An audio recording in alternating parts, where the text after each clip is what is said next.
Halo semuanya, kembali lagi bersama saya Muhammad Nurul Amsyah Asyirik. Pada kesempatan kali ini, materi yang akan saya bawakan adalah networking model. Tanpa basa-basi langsung saja kita ke materi utamanya. Networking model adalah sebuah model atau kerangka kerja yang digunakan untuk menjelaskan bagaimana proses komunikasi data terjadi dari satu perangkat ke perangkat lainnya melalui jaringan komputer.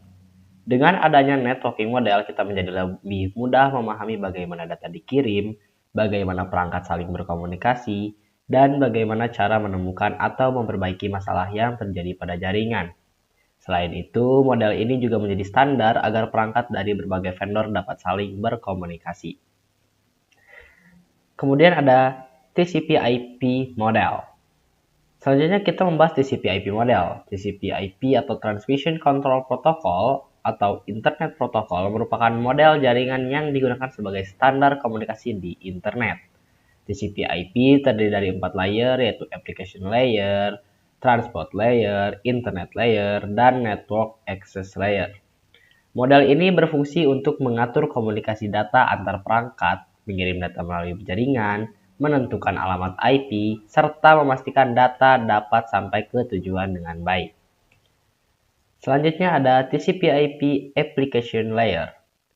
Layer pertama adalah Application Layer. Layer ini merupakan lapisan yang berhubungan langsung dengan pengguna. Semua aplikasi yang menggunakan jaringan akan bekerja melalui layer ini. Beberapa protokol yang terdapat pada Application Layer adalah HTTP dan HTTPS untuk membuka website, FTP untuk transfer file, SMTP, POP3, dan IMAP untuk layanan email, DNS untuk menerjemahkan nama domain menjadi alamat IP, DHCP untuk membalikan alamat IP secara otomatis, serta SSH untuk mengakses perangkat secara aman dari jarak jauh. Jadi, ketika kita membuka website atau mengirim email, proses tersebut dimulai dari application layer. Layer berikutnya adalah Transport Layer. Transport Layer bertugas mengatur proses pengiriman data dari perangkat pengirim ke perangkat penerima.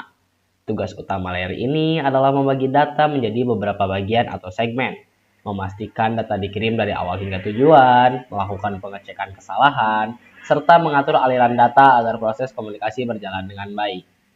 Transport Layer memiliki dua protokol utama, yaitu TCP dan UDP.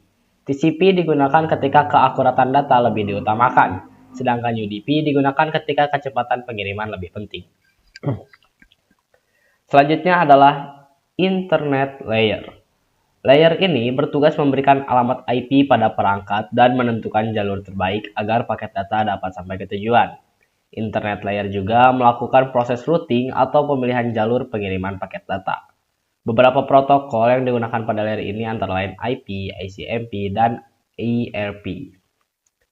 Layer terakhir pada model TCP/IP adalah Network Access Layer, yang terdiri dari Data Link Layer dan Physical Layer.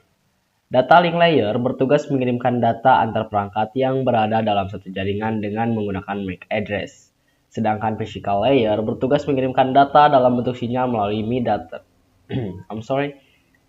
media transmisi. Media yang digunakan bisa berupa kabel UTP, fiber optik, maupun jaringan wireless atau Wi-Fi. Selanjutnya, kita akan membahas encapsulation dan decapsulation. Encapsulation adalah proses menambahkan informasi atau header pada data sebelum data dikirim melalui jaringan. Urutannya dimulai dari data, kemudian menjadi segmen, lalu paket, kemudian frame, dan terakhir dikirim dalam bentuk bits. Sebaliknya, decapsulation adalah proses membuka kembali setiap header tersebut ketika data diterima oleh perangkat tujuan, hingga akhirnya data dapat dibaca oleh aplikasi. Dan yang terakhir adalah OSI model. OSI atau Open System Interconnection merupakan model referensi yang digunakan untuk menjelaskan proses komunikasi jaringan dalam 7 layer. Ketujuh layer tersebut adalah Physical, Data Link, Network, Transport, Session, Presentation, dan Application. Model OSI digunakan sebagai standar komunikasi jaringan, memudahkan pengembangan teknologi jaringan, membantu proses troubleshooting, serta menjadi acuan dalam mempelajari berbagai konsep jaringan komputer. Baik, cukup begitu saja materi yang dapat saya sampaikan pada video kali ini. Terima kasih dan sampai jumpa di video berikutnya.